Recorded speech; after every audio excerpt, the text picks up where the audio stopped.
freaking first cut. Golly.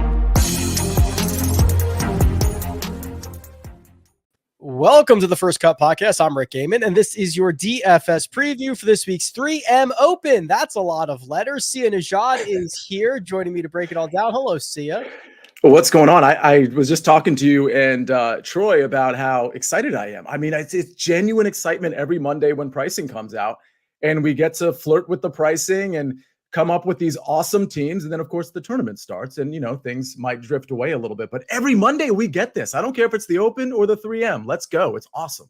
The thing that Daily Fantasy got right is that for 20 years, the best part about your fantasy football league was the draft. Yes. Right? That, bar none, the draft. Everybody has hope.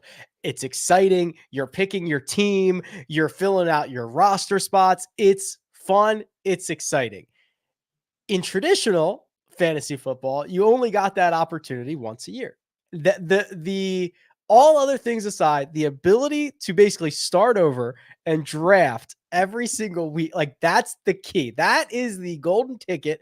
It is what unlocks why I think Daily Fantasy gets such a good review. And I think when Daily Fantasy first came out, and the beginnings of this were even pre-DraftKings and FanDuel, like 2007 timeframe. I know that because I worked with one of the outfits, a small outfit, prior to those two coming out. But I think people thought it would be a chore to do Daily Fantasy. They were like, I don't want to be bothered every week. And then they quickly realized, no, I do want to be bothered every week. This is awesome. I want to have a different go at it every single week. And that's what you get across all sports, of course, but particularly golf because it's basically year round. We are live right now. Did you re-X the message that Troy sent out? No. Did you see that Twitter is now called X? Oh, so I guess we're done tweeting things. We're re-Xing them. Yeah, it's what's funny about that terminology that was just flew right over my head. I have no idea what all the histrionics were yesterday. Like, should we care about this? Is this a thing? I mean, I think it's like the website is no longer going to be called Twitter. I guess that's a thing. That's like I'm ignorant to this. Is that like really the case? Like we don't call it Twitter anymore? Apparently. I mean, I don't know. It's been a pretty like haphazard, rebranding. But if you trust what Elon says, it's not called Twitter anymore. It's called X, and you're gonna send an X and re-X things. There's just no way that I don't even know, man. Is that the terminology? We got to come up with something, Elon. That's not great. It's tough scene, real tough scene. I don't know. It's not great. The TPC Twin Cities will play host to the 3M Open this week. See ya. And we're back, right? We've got the 2 weeks Scotland Open Championship. We are rocking and rolling. We are like at the finish line of the FedEx Cup playoffs this week, or excuse me, at the regular season this week, next week, and then it's the playoffs. Yeah. And I guess we're going to hear this a lot, right? We're going to have questions and like, not just today, but throughout the week about, hey, is this guy super motivated because he's on the outside looking in? And I think Rick, you and I kind of deal with those questions the same exact way, right? I mean, I don't know that Justin Thomas was any less motivated a week ago or 6 weeks ago than he is now, right? I generally believe if guys could flip a switch, they would flip it much earlier than they normally do. That's right. Okay, we're on the same page there. Like, oh, I'll just wait until 2 events to go, then I'll start playing well. No, I'm pretty sure he's been trying very hard. Over the course of the last couple of months, things haven't been going well for him. I think the moral of that story is it doesn't, like, to the extent people want to ask, like, it doesn't factor in for me that a guy's like teetering. I mean, I don't know. Maybe I'd do a tiebreaker, but it would have to be the right golfer who's actually in good form. And if you're in good form, I probably like you anyway.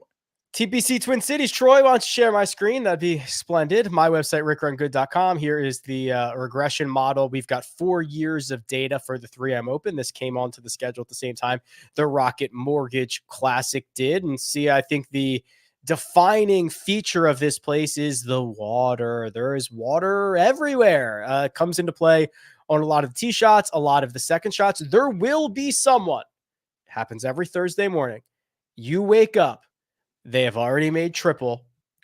They're already 5 over, and you're cooked. Happens every year.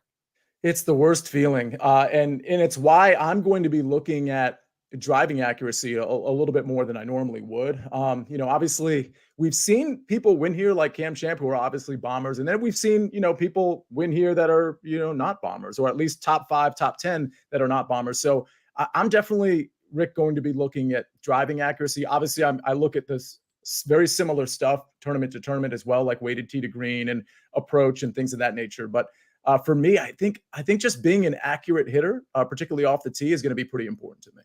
Yeah, it's interesting, right? You have to obviously avoid the water. The rough is not super penal. I think that, it's weird. Cam Champ, Tony Finau, Matthew Wolff, that's a pretty strong mold of type of golfer that I think is likely to have success around here. It's a par 71, 2 par 5s and 2 par 3s on the backside, just the 1 par 5 on the front with the pair of 3s. And, Michael Thompson is kind of the outlier in terms of winners, but I do like what you said, looking at the leaderboards as a whole, right? Because that's what this model does. And this model actually doesn't even like driving distance all that much, because while we've got the winners who are bombers, a lot more of golfers, 2 through 150, when looking at terms of success, like accuracy has actually been more highly or more closely correlated to success. Yeah, and I'll tell you, a lot of the guys that we'll talk about, or I should say a lot of the guys that I'm going to bring up on this show, I've sort of already vetted that out. I've looked at accuracy. I've looked at distance too. And I try to find the right sort of combination, in terms of how long they are off the tee. I don't want the super short hitters necessarily. So I'm looking for maybe a touch of length, but it's going to be accuracy that's going to be paramount for me. And then in terms of field, and we'll obviously discuss the field in a second when I show the cheat sheet, you've got a couple of names at the top in defending champion Tony Finau, Hideki Matsuyama, Cam Young back from the Open Championship, and then JT we're going to talk about. But it is, I think it's a better 3M Open field than I would have expected. Maybe it's because you've got guys on the outside looking in. I actually think what ended up happening this year that got lost in the entire mix of everything is that the elevated events and the top 70 in the playoffs made the non-elevated events better, and kind of got some of these weaker fields that we probably wouldn't have seen be as strong are stronger. And it's just kind of the nature of the beast with how the schedule is and the only 70 guys getting into the playoffs. This is a better field than I would have anticipated. Yeah, I think that the number of people getting into the playoffs is a key element there, because you've got guys let's look at the top 4. They're all question marks. Maybe not right now. Maybe we have a hot take on 1 or 2 of these guys. But my point is, long-term in 2023, at least, they are question marks, and they're still fighting for points. They're still fighting for position. I mean, Justin Thomas, he's way down there, but Cameron Young, Tony Finau, Sungjae Im, Hideki Matsuyama, all of these guys have had several question marks over this entire season, whether that be injury related or something else, just poor play. So it makes a ton of sense that when you reduce the field that's going to make the FedEx Cup playoffs, guys like this are going to have to play. All right, well, we're going to talk about names specifically here. We're going to jump into the cheat sheet, look at the golfers, and figure out what we can figure out. But first, we're going to take a quick break and hear a word from our partners. Wake up to football highlights and news from around the world with the one and only Morning Footy team. Rise and shine, football fans. Welcome to Morning Footy. Start your all-day football craze with Morning Footy, part of the all-new Golazo Network. And we're back. This is the cheat sheet at rickrungood.com. 4 golfers over $10,000.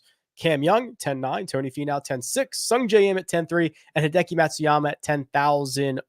All 4 of those guys played the Open Championship last week. Tony Finau missed the cut. Sia, how do we want to go at the top of the board? So I don't love any of these guys. I just want to start there, because I think a lot of my lineups are going to start in the 9K range. With that said, there's 2 guys that I'm at least interested in. And I think a lot of builds are going to start with a 10K guy and then a 9K guy. And then you'll be left with probably around 7,500. So then that's when people like to dip into those collection areas, if you will, in the low 7K range, and then maybe a mid to high 7K guy. I think that's how the builds are going to go. With that said, you were trying to convince me of Cameron Young last week at the Open Championship. And I got to be honest, in the back of my head, Rick, I was like, yeah, I'm not doing that. And I was clearly wrong, right? I mean, he didn't have the best Sunday. And obviously the putting it went well for a little bit, I thought, but it didn't go well at all overall. But he seemed to be back in large part. So he is the one that's the most intriguing to me. And before we get to the further analysis on Young, I'll just tell you the guy that I like second among these four is probably Hideki. Yeah. So I always find it interesting when somebody has a really great week, is in contention for the vast majority of a major, and then they play the next week. And the idea of, well, is he tired? Oh, he's coming back from overseas. Did he spend too much of the energy? Does he have anything left in the tank? All that fun stuff. If you remove all of that, what Cam Young did around Royal Liverpool was gain basically 17 strokes ball striking, and gave some of that back in the short game, which has kind of been a little bit of his MO as of late. But that profile for me is like kind of perfect around TPC Twin Cities. Now, if you want to avoid that because, hey, listen, he might be tired and he's never played here before, and there's another guy in the 10K range that I like, more power to you. I think that I'm probably more bullish on Sungjae than you are at 10,300, but the Hideki thing is interesting because he's been, I believe, Sia, significantly better than anybody kind of realizes. Mm-hmm. It's not a bunch of top 5 finishes, but it's basically him finishing between 13th and 32nd in every event for 10 straight. And for the record, when you look at weighted tee to green, and maybe you should back test what I've done already on your site, but if you look at weighted tee to green last 24 rounds, he's number 1 here. And I think that's when you really want to like factor in weighted tee to green or weighted anything. When you've got some of these lesser fields, you start to see, relative to some of ththese guys, he's not actually hitting it as poorly as the raw data is suggesting.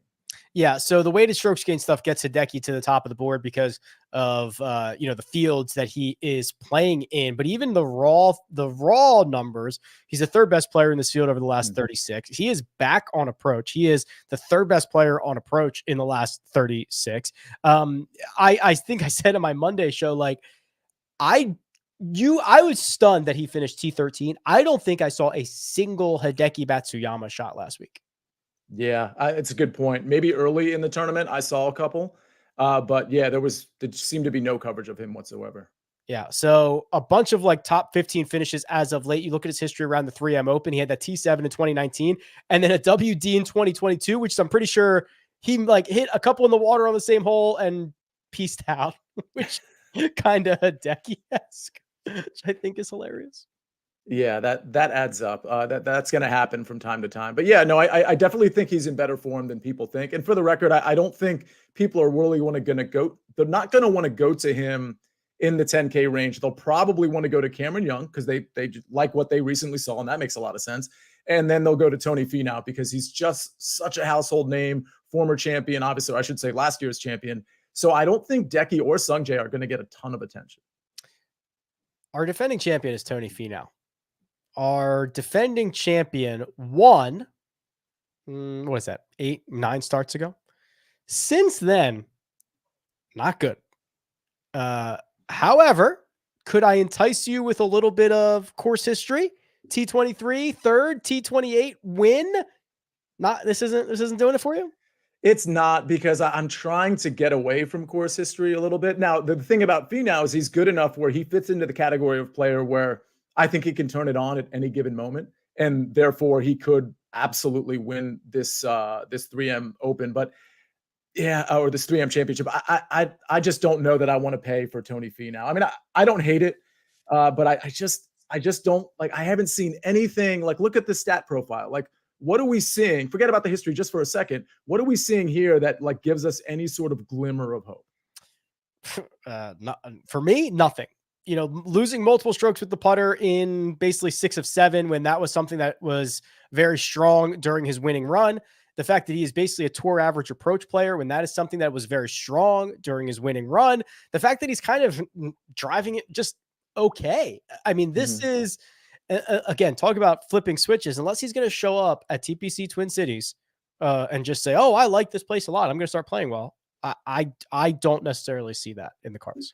I do think he can turn the putter around because we know he's been a good putter in the past. at least for stretches. And he's putted well here. And these are not the type of greens where bad putters necessarily have really bad putting days. I mean, we've seen that even with Grillo, for example. He's a much better putter now, but back then he wasn't, and he's been pretty great on these greens. Doug Gim's another guy. Last year, I think we'll talk about him later. I think he was T16, and he gained, I think, 4 strokes or something like 4 strokes putting, and that was back when Doug Gim, wasn't putting well either. He typically doesn't putt well, for the record, but yeah, I think he can turn that part around. But I don't want to pay the price here. The 9K range. Before we get into that, Sia, I have breaking news. Ooh, a tweet is now called a no. There's no way. This is from X's Help Center on how to zeet. How would you pronounce that? Zeet? Yeah, like Xerox. Like a xylophone. Yeah. Yeah. Well, there you go. I am zeet and rezeet. Disappointed. This is ridiculous. That's pretty good. All right. The 9K range.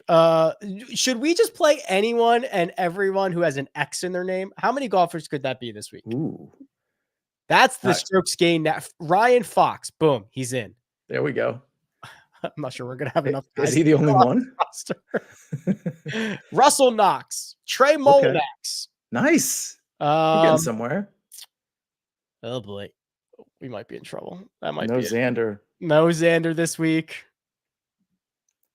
Nobody in the 10K, right? We could ask Bezuidenhout to put an X in his name. No one would notice. He's got enough letters. Emiliano Grillo, 97. Sepp Straka, 95. Ludwig Aberg, 94. Justin Thomas, Gary Woodland, Steven Yeager, Cam Davis in the 9K range. You teased us by saying that you might start your lineups here. So what do you like so much about this? Yeah, I like the 2 guys at the top of the 9K range. I wonder how popular each of them are going to be. I mean, I don't want to invest in a 9,700 Grillo that's going to be like 20%, but I don't know that he's going to get that high, because I think that's really the sentiment of a lot of people. You're looking for the X's. That's fantastic. There's our X's. There's exactly 6 of them. Alex Noren, Max McGreevy, Russell Knox, Ryan Fox, Trey Molinax, Tyson Alexander. Ships all the money this week. Wow. All right. Well, let's play that. Tyson Alexander has his work cut out for him, that's for sure. But yeah, so I like Grillo. I mean, obviously he has excellent history here, which I just said, I tend to disregard lately, but you can't disregard it when it's as good as it has been. It's very compelling. And he fits like everything I want to look for in a golfer, like weighted tee to green. The accuracy is there for him. Distance is okay for him. Greens in regulation. He's doing that right. There's really not an argument against him other than he's Emiliano Grillo and he's 9,700. So between him and Straka, for example, I actually feel much more comfortable about Sepp Straka, who I played last week and kind of crushed it in DFS last week. I mean, he's elite approach play. He checks really all the strokes gain metrics boxes. When he's in the competition late on a Sunday, like, he does not buckle. We saw it last week, but we also saw it at the John Deere Classic. 4th weighted tee to green last 24 rounds here. I mean, this guy is just doing everything right. Yeah, he's been phenomenal. How popular do you think he's going to be? I think this whole 9K range between Grillo, Straka, and Aberg specifically, I think they're all going to be in like the 15 to 18% range. I don't think any of them are going to be crazy popular. Okay. So Grillo and Sepp Straka kind of made a run at the end of last week, but Straka is now on kind of a 2-week run. John Deere Classic, he wins, runner-up finish at the Open Championship. Is this fool's gold, or are we getting like good Sepp Straka now? We're getting good Sepp Straka because, I mean, let's go back a little bit further. Like T7 at the PGA Championship, that's not nothing. I mean, he made the cut at the Masters, T16 at the Memorial. Like, these are packed fields where not only is he making the cut in large part, but he's top 20ing them as well. And he's one of those guys where, first of all, the putter's really working for him, but he wasn't that bad of he had some issues, but like he was gaining with the putter too. But what I love about him is on Sunday, he seems unflappable. He's just one of those guys that I think you can lean into, like, hey, just like Brian Harman last week, he's just not going to buckle on a Sunday. And that's the part I really love, because that's the type of guy that doesn't just get you like in the conversation in DFS. He actually gets you to the finish line. The rest of this 9K range, there's obviously some good, some bad, some indifferent. I guess we have to talk about Justin Thomas at $9,300 off of another miscut. Now 4 out of 6, a season to be forgotten for JT. going and adding this event to his calendar because he is desperate, which is not necessarily the type of reason that I like my golfers playing. Are you buying here? I haven't bought this entire season. I will say this, though. If we have gotten to such a low point with Justin Thomas from a DFS standpoint that like nobody's going to play him, I do think that in this field, with these greens specifically, you could see, because I think the Justin Thomas thing is more of a, I mean, I'm just speculating. I think it's more of a confidence thing than anything. And if he gets going, particularly on the greens, and maybe has a nice ball striking day, which, you know, we're not that far removed. Wells Fargo, RBC Heritage, Masters, he was at least okay with the ball striking. And prior to that as well, Valspar, the players. So if he can get some confidence in round one, given what this field composition is, I don't hate playing Justin Thomas, but he would, for me to play him for once, it would have to be like everyone's ignoring him. He's 7%. And then I'd be like, all right, you know, maybe not my main lineup, but I'll definitely pepper him in at that point.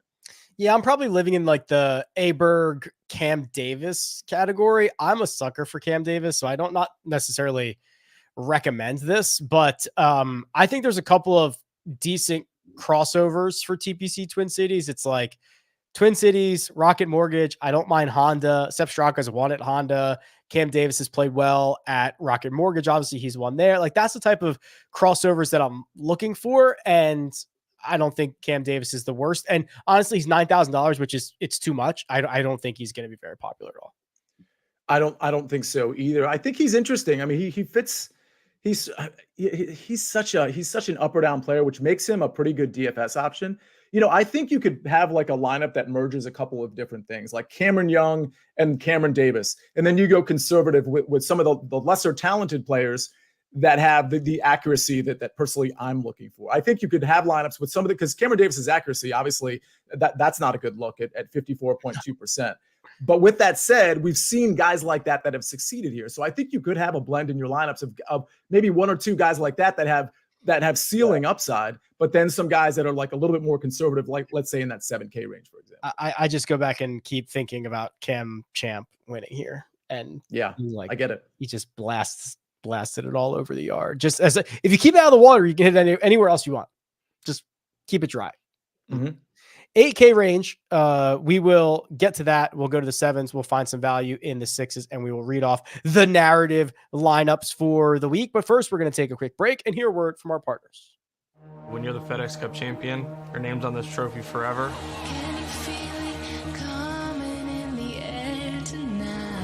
This is our season-long race. This is the sought-after trophy when we tee it up, the first event of the season that you think about.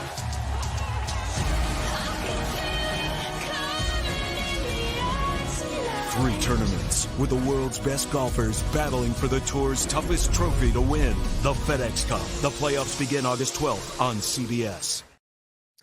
And we're back. The $8,000 range starts with Adam Hadwin and JJ Spawn. It goes down to Vincent Norman and Bo Hostler. So, Sia, how can we start to allocate our funds here? So I hate this range. No. But the guy I love the most is going to be the most chalky guy, and it's not going to be close. I'm assuming I do not have my finger on the pulse of this. Vincent Norman. That's a good guess, but give me a second guess because I promise you'll be right on your second guess.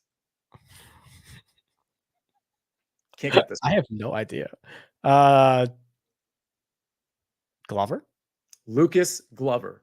How can you not like Lucas Glover in this field at 8,200, given what we know about him with the ball striking and what the metrics are going to say? Because I think models are going to love him too. Tee to green, approach, all of those things. But it's the putter that he's really rebounded with in a big way. And so, like, where are you scared? People want to play the guy that they're like comfortable with, that they think has some win equity. How is Lucas Glover right now, at least from a perception standpoint, how is he not that guy? 4th, 6th, and 5th in his last 3 starts in which he has been a ball striking magician. He has also well documented switched to that long broom style putter and is starting to get much more comfortable with it. He is telling us that, and also it is showing up in his statistics. So, okay, yeah, that's a good one. I just forgot about him because I haven't seen him in a while. But yes, he'll be popular. And yeah, so that's you're going to have to make a judgment call there. I mean, I don't know. I don't want to really guess what his popularity is going to be, but I got to think a lot of builds are going to be 10K guy, 9K guy, and maybe you include Lucas Glover, and then you just swim in those low 7K waters. I don't think that's going to be most builds necessarily, but I'm definitely, if Lucas Glover is going to be, honestly, I'll play Lucas Glover at 18%, unless he's like 24% or something. At that point, I'll be out, but I've got a lot of confidence in this guy right now. So I'm in on Lucas Glover. The only other guy, Rick, that I'll mention, because I don't like this range, is Adam Hadwin. I don't think a ton of people are going to want to play Adam Hadwin. He's just not one of those names that pops to people, but really good history here for whatever that's worth. But he's definitely like lately been doing some things right. So I think he's a guy at 8,900 that's just expensive enough to get ignored. And I might go ahead and take a shot there. 4th, 6th, and 38th for Adam Hadwin here. I love this range. Okay, good. I want to be in the minority here, Rick. We've got Vincent Norman, who just won Barbasol, finished T25 at Barracuda, and is basically a younger, better Cam Champ, where he just absolutely annihilates the ball and can pile up a bunch of birdies. Like, love that around this place. I don't particularly play Patrick Rogers regularly, but he's coming off a runner-up finish. Actually, I will say this. Patrick Rogers is about to regress very hard back to earth. He had by far his best approach week last week by like 6 full shots. Now, he's been around for a long time, and outside of that, he's missed like 5 cuts in a row. Patrick Rogers is about to smash back into Earth's surface based on the stats. What else do we have? Mark Hubbard is popping up in everything that I do. Course fit, recent form, the power rankings, history around this place. I think he's got a T16, and the only time he's played it, he's a ball striking nut. He keeps it in play. I will live in the 8s. Yeah, Bo Hostler was in it last week. He's sneaky long, plays well. Like, I love this area. Yeah, Hostler's interesting. He can be a little erratic too. I think that might be the problem. He is really long off the tee. I mean, I definitely think like that's a good thing for him. I don't know. Bo is fine. I see a lot of these guys really combusting, not just Patrick Rogers. I see maybe Sahith combusting, Keith Mitchell. Mark Hubbard's, he's okay. He didn't really rate out very well in what I looked at, for whatever that's worth, which might not be much. Although weighted approach, he was excellent. I got to give him that. So Hubbard did rate out really well there. Sahith, I'm worried about. He's missed 2 cuts in a row. The cut streak finally ended, and then he missed 2 in a row. He sprays it all over the yard. I think he played too much, honestly. This is a very, very heavy schedule, and he doesn't have an individual top 25 since Harbor Town. I mean, even when he was making cuts, it wasn't particularly pretty. I'm worried about stuff. I think he needs to take a couple weeks off, to be honest with you. Yeah, that's fair. I think he's a guy maybe to consider if everybody else thinks that too, because I could see a scenario where at 8,700 in particular, like, I just can't imagine people clicking that button. So we know he has the upside, and because it's a watered down field, and it's a pretty straightforward test. I mean, maybe at if he's 5%, that would be somebody to consider. The 7s, Aaron Ride, Nikolai Højgaard, mentioned Cam Champ, not defending champion, past champion here. Sia, you mentioned Doug Gim. He's at 7,400. Goes down to Kevin Streelman, Dylan Wu, Mac Hughes. So who are some of the names we can start trusting here? So one name that I don't necessarily trust, but I think his price is interesting, and I would have thought he would have been, I don't know, like 8,600, something like that, is Eric Cole at 7,800. Okay, elite putter for one. So that's good. I'm not factoring putting a ton. Off the tee has been an issue recently, like accuracy and length. It's not just accuracy, not just length. It's kind of both. But everything else checks out. And if he can just be like, I almost think this is more of like a discipline thing with Eric Cole. If he can just be a little bit better or just a little bit more disciplined off the tee, he checks every other box. And we know he can go out there and contend on a Sunday. I think that's my favorite part. When you have 4 guys at the top that all have questions, and when you have a 9K range that's usually a high 7K range, that's when I like to look at Eric Cole, who, again, I would think would be in the mid 8K range, if not the high 8K range, and say, okay, this guy can go get himself a win here. Yeah, he's been playing great golf. I mean, he's been piling up decent finishes along the way. Akshay got himself his first victory last week as well.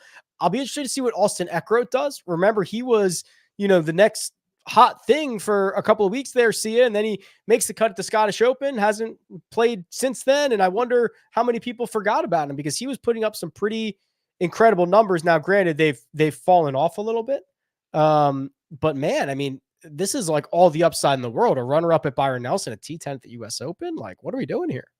Yeah, and he still rates out really well. Even in spite of the bad last couple of tournaments, he still rates out really well to me. So I think at 7,500, that's a pretty good bargain too. We're buying low, right? Because not only on his price, but maybe on his ownership too, because of what we've seen lately. But yeah, I'm in on Austin Eckroat. I will take a flyer on Garrick Higo. Ooh, interesting. Yeah. If I want long, inaccurate drivers who seem to be figuring it out a little bit, I think that's Garrick Higo. T33, T21, T19 in his last three. So I guess we're on pace for like a T17 here. This time around, drives it beautifully, starting to play with a little bit more confidence. Incredibly volatile, but that's a dart I'm willing to throw. Yeah, that's fair. So there's three guys I have here. I'll just hit you with one, and I'll see if you hit one of the other two, because these are three guys I've been playing a lot lately. Some to my detriment, but mostly it's been positive. Doug Ghim, I mentioned, spoiler alert, from a few minutes ago. 7,400. I think this is a great price. I think he's another guy that you could put at in this field 77, 7,800, and I don't think he's going to get a ton of ownership, although it will be elevated a bit. But checks the weighted tee to green box, accuracy, greens in regulation. He's great there. Actually, last 24 rounds, he's number one, best in the field in greens in regulation. The length is decent. He's not super short. He's certainly not long, but the length is decent. I think Doug Ghim's one of those guys that we see with the finishing positions. It hasn't been terrible over the last few months. I think he's ready to top 10 a tournament.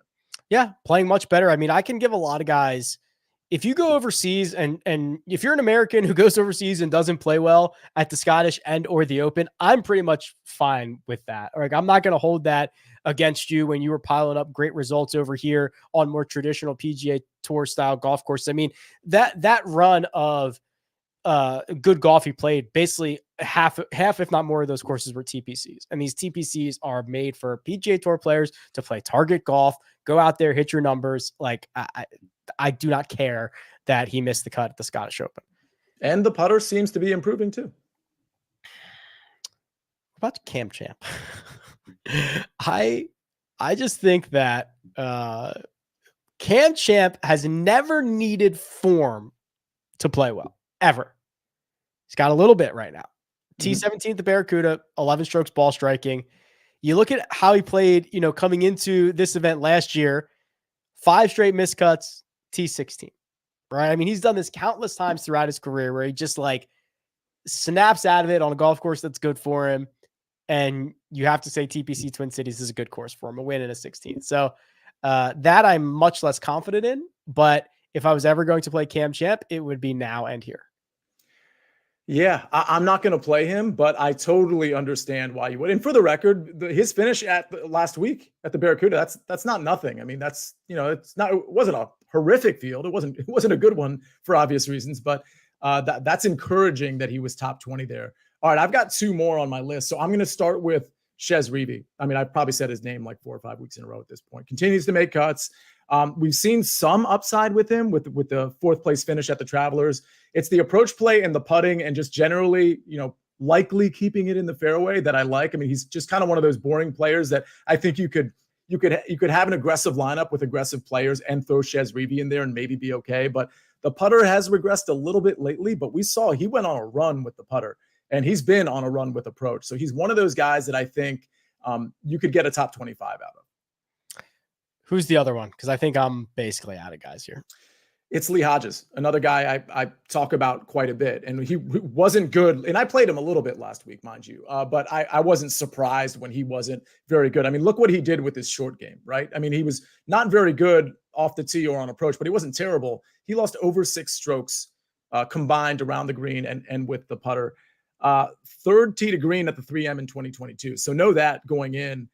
He's missed 3 out of the last 4 cuts, but he still grades out really well for me. Putter can get hot. Doesn't usually, but it can get hot. And he's gained ball striking in 5 of his last 8 tournaments. So I just think he's one of those guys that kind of gets missed on people's radar. He has one of those boring names and just doesn't really, flash too much. But again, in this field, I think Lee Hodges can do something. The 6K range starts with Andrew Novak, Chad Ramey, Michael Kim, Adam Long. The middle is Bryce Garnett, Austin Smotherman, Aaron Baddeley. The bottom, the min-priced golfers. One of our X-Men, Tyson Alexander, Scott Harrington, Kyle Westmoreland. Find me somebody, Sia. Well, Chad Ramey is the first person that came up for me. First of all, he's made 3 cuts in a row. Rates out pretty well. Weighted tee to green, accuracy, greens in regulation, not super short, so should be able to attack, some of the reachable par 5s. He's just one of those guys that can get really hot. So at 6,900, what's that? 5 cuts in a row. Oh, is it 5 cuts in a row? 5 cuts in a row. Oh, fair enough. Even better than I thought. I think that would shock a lot of people. Clearly, it just shocked me because I thought it was just 3. But he's made 9 of his last 11 cuts. That shocks me. There you go. I mean, so he's one of those guys. I think people think, oh yeah, play him in showdown, and that might be the play for Chad Ramey. But I think the larger point is he's stringing together 4 rounds on a pretty routine basis at this point, and he happens to rate out pretty well for me as well. So Ramey at 6,900. Adam Long hasn't been good, but the history here is really good. So I think some people will be playing him. I see my guy Carson Young at 6,800. Recent history hasn't been good, but I still think he's okay here. I think at 6,800, I'd probably be willing to take a chance. Lonto Griffin came out. He popped a bit for me. The accuracy is good. Greens in regulation are good for Lonto. And then I got one other name that's really interesting because he's 6,200. Do you want to guess who it is? If you want to play that game, probably not. It's probably a big 6,200 range, is it? It's like 8 or 9 golfers. All right. So you can guess. I think you are going to say, I have no idea. What would you be looking for? If you like Reavie, do you like Brian Stewart? I don't know if that's it. Could be Andrew Landry. He's like a sneaky guy that pops up. I'm going to go with Landry. Good guess. It's Satoshi Kodaira. Ooh. Who has missed his last 2 cuts at the Barracuda and Barbasol, but he has been making, I think, a few more cuts than people think. The putter can sometimes get hot. Ball striking can sometimes get there. But what I really like about him is I think he's probably going to stay out of trouble. He's accurate. I think from an accuracy standpoint on your site, Rick, I believe he was top 10 last 24 rounds, which is not nothing. Their greens and regulation numbers are solid. It's very accurate. Yeah, very accurate. So he's not super short. He's in that kind of low 290s range. He's just at 6,200. I don't think you need to go down there to make your lineup work because it's not a situation where we're trying to grab like last week, like Rory and Scotty Scheffler. But I think Kodaira is going to make the cut. That's my call there. And I think he's probably not going to do much for you on the weekend, but he's just one of those outliers that I think maybe should be in like the 6,600 range. I'll give you the flyer of all flyers here. I believe he's $6,500. Frankie Sappin. He is on the Korn Ferry Tour. He's 32nd in their standings. He is in inner circles of like people who go to these events every single week and are like very, very deep in this. They love this guy. He bombs it. He makes a ton of birdies. He's like top 20 in driving distance on the Korn Ferry, top 10 in birdie or better. He's got the 14th on the Korn Ferry a couple weeks ago, 4th the week before that. He's got a couple top 10s. He's all over the yard. He can miss a lot of cuts. He's like a Minnesota kid, which is rare because they don't play a lot of golf year round. But Frankie Sappin, I've heard someone in the know say he's like the favorite to be the PGA Tour Rookie of the Year whenever that happens. Maybe next year. Wow. Okay. He's very, very highly regarded. All right. I mean, that's pretty good finishes on the Korn Ferry Tour. I can't argue with that. Yeah. I mean, it's like top 10s or missed cuts, which honestly for $6,500, like great. I was sure that was pronounced Capin, but you seem to be. Yes, it is not. All right. I've made that mistake. Frankie Sappin, Capan for those just listening. All right. Troy Merritt did pop up for me. I see him at 6,900. I don't think I'm going to get around to playing him, however. It's really, honestly, for me, it's Chad Ramey. That's my favorite guy. And some of those other guys I might speculate with on like a a small M lineup when I'm trying to do something super different at the top of the board, but it's probably Chad Ramey and nobody else in that range. The biggest endorsement for starting the 9K range is the 6K range. Yeah. So they don't have to go down there. Yeah. I am under the impression we've been getting lots of stroke skin narrative lineups. A lot. Yeah. More than ever, which I honestly wouldn't have thought that would be the case this long into it, but it feels like it's actually gaining momentum instead of the opposite. Well, that's great news, because if you like narratives and you like fun, you can submit a lineup based on really anything that you want before the week, and then use the hashtag SG narrative. It's probably not even called a hashtag anymore. It's probably called a hash zeet. Oh no. Oh no. This is a terrible day. I'm going to change my website to X Run Good. Z first cut. Z first cut. And then if they're good, or they get in time, or they're creative, or they're different, or whatever, Sia and Troy compile them and put them into the show. And then Troy shares them right now so that I can read them. Thank you, Troy. HV3 tracker, which really should be XXX tracker.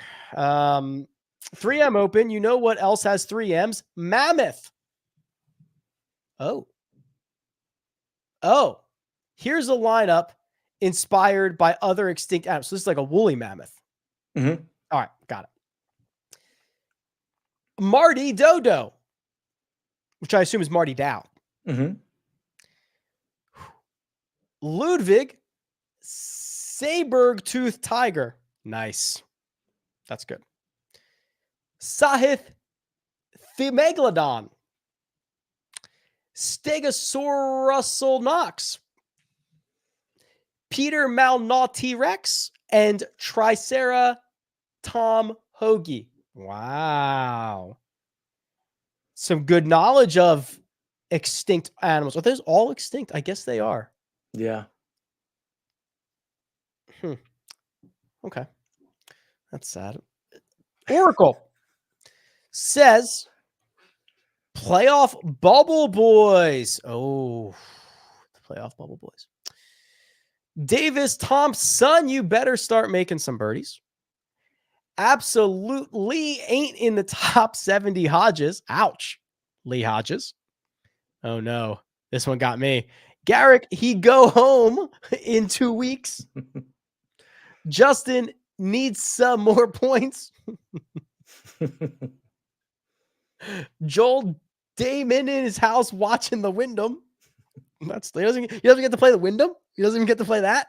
He doesn't even get into the last regular season event. He's got to go home. And just out, not just in the playoffs, Thomas. Wow. Clever. It's a lot of negativity, but it's pretty good.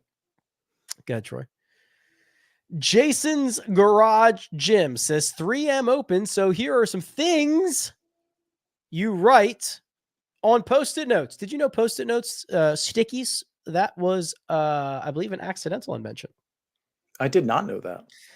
They were trying to do something with adhesive, and the guy made it's just a very light adhesive that doesn't, leave a residue, and it wasn't nearly strong enough for what they were trying to do, and it ended up just being perfect for like household notes. Wow. Yeah. Here are some other things you write on a shopping list. Wow, no, on a Post-it note. Luke shopping list. Austin cooking instructions. Justin something important. Tano Goya formation. Nice. Sungjae important task, and Satoshi Pascadira. Luke List withdrew, by the way. Passcode. Yes, he did. Just Grayson Murray is now in the field. I hope he gets pricing because I kind of like Grayson Murray. He's played. He's been good. Ryan, the fantasy bunker, says we head to the Twin Cities, home to the Mall of America. So here are a few of my favorite old school mall stores. Cameron Champ, right? Mm-hmm. Pac Sun JM. SH&M Kim.